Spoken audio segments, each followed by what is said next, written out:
बच्चों, Gyandeep plus channel में आप लोगों का बहुत बहुत स्वागत। आइए हम ज्ञानदीप को पढ़ें और आगे बढ़ें।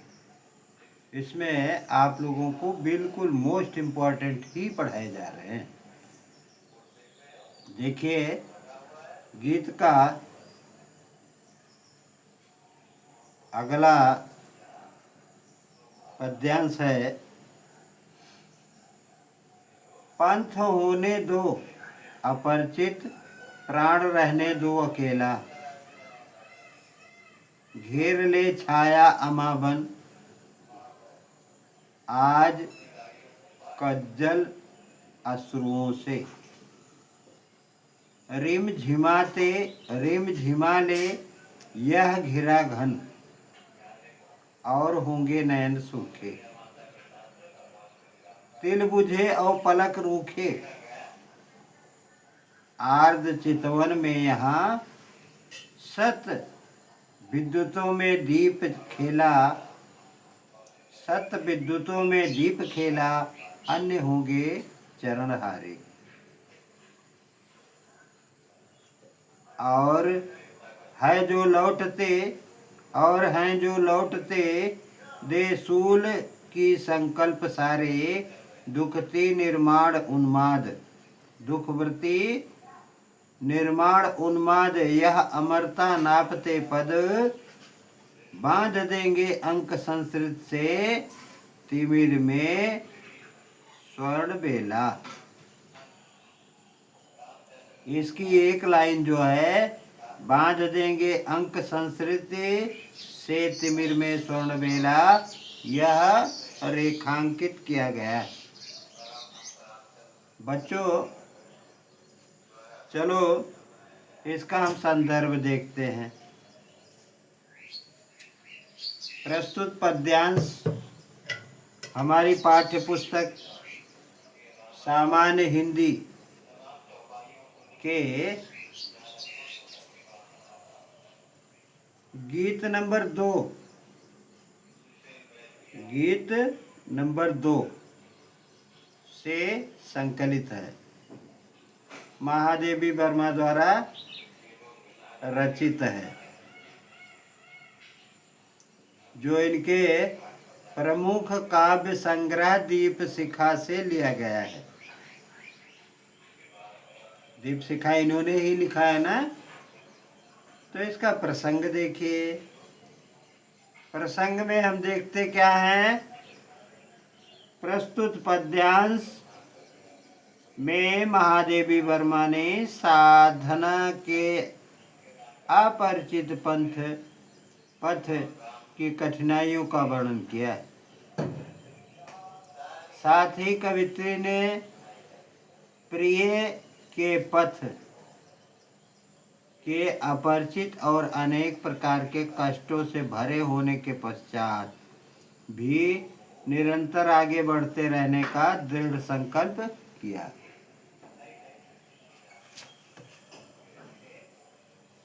ये तो रहा इसका प्रसंग, और इसकी व्याख्या हम देखते हैं। कवित्री महादेवी वर्मा कहती हैं कि भले ही साधना पथ अनजान हो, उस मार्ग पर तुम्हारा साथ देने वाला कोई भी ना हो,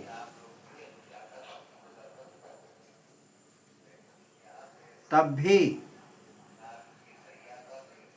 तुम्हें घबराना नहीं चाहिए, तुम्हारी स्थिति डगमगानी नहीं चाहिए। महादेवी जी कहती हैं कि कठिनाइयों को देखकर आंखें सूख जाती हैं, जिन आंखों के तारे निर्जीव व धुंधले हो जाते हैं, और निरंतर रोते रहने के कारण जिन आंखों की पलकें रूखी सी हो जाती हैं, वह किसी और की होंगी। मैं उनमें से नहीं हूँ जो विघ्न बाधाओं से घबरा जाए। आगे की पंक्तियों में कहते हैं, अनेक कष्टों के आने पर भी मेरी गीली आंखों में आंसू नहीं रहेंगे, क्योंकि मेरे जीवन दीपों ने सैकड़ों विद्युतों में खेलना सीखा। कष्टों से घबराकर पीछे हट जाना मेरे जीवन दीप का स्वभाव नहीं है। आगे कवित्री कहती है, और है जो लौटते दे सूल की संकल्प सारे, दुख वृत्ति निर्माण उन्माद यह अमरता नापते पर। कि वह अन्य कोई पैर होंगे, चरण होंगे, जो पराजय मानकर राह के कांटों को अपना संपूर्ण संकल्प समर्पित करते हैं, करके निराश व हताश होकर लौट आते हैं। मेरे चरण हताशा हुआ निराश नहीं है। मेरे चरणों में तो दुख सहने का व्रत धारण किया हुआ। बांध देंगे अंक संस्कृत से तिमिर में स्वर्ण बेला। मेरे चरण तो ऐसे हैं कि वह अपनी दृढ़ता से संसार की गोद में छाए हुए अंधेरे को स्वर्णिम प्रकाश में बदल देंगे, अर्थात निराशा का अंधकार आशा रूपी प्रकाश में परिवर्तित हो जाएगा। इस प्रकार लक्ष्य प्राप्ति अवश्य हो सकेगी। इस तरह से ये कविता का भावार्थ है, यानी कविता की व्याख्या। अब इसमें एक प्रश्न लिया गया है कि पद्यांश को पढ़कर निम्नलिखित प्रश्नों का उत्तर दीजिए। प्रस्तुत पद्यांश का संदर्भ सहित व्याख्या लिखिए।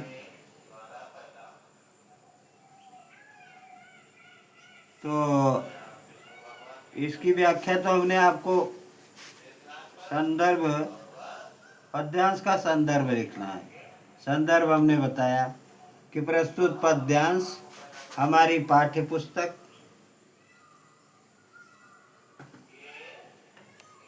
सामान्य हिंदी के गीत 2 यानी दीप शिखा से उद्धृत है, और इसमें महादेवी वर्मा इसकी रचयिता। इसके बाद दूसरा प्रश्न है, रेखांकित अंश की व्याख्या कीजिए। इसको भी हमने बताया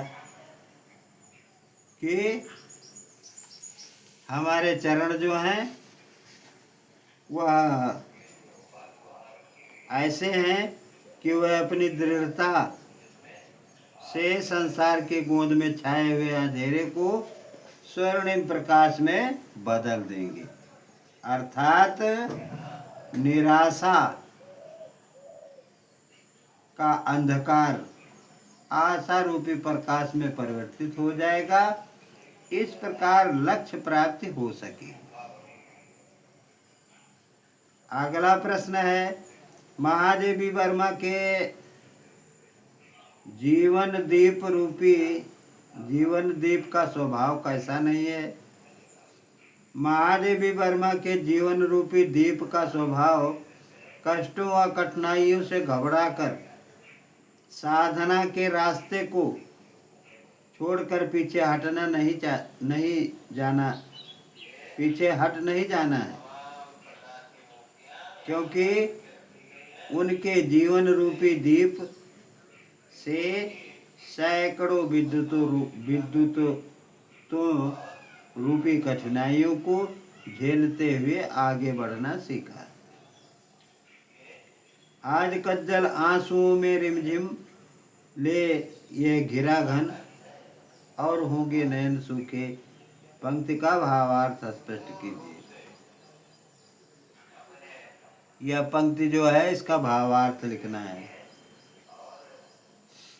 प्रस्तुत पंक्ति का भाव स्पष्ट करते हुए महादेवी वर्मा जी कहती हैं कि मेरी काजल लगी आंखें भले ही बादलों के समान आंसुओं की वर्षा करने लगे हैं, फिर भी चिंता करने की कोई आवश्यकता नहीं है। क्यों नहीं है? क्योंकि कठिनाइयों को देखकर ये आंखें सूख जाती हैं और किसी और की आंखें इस तरह से होंगी। किसी और की आंखें ऐसी होंगी जो कठिनाइयों को देखकर सूख जाती। मेरी आंखें इस तरह नहीं।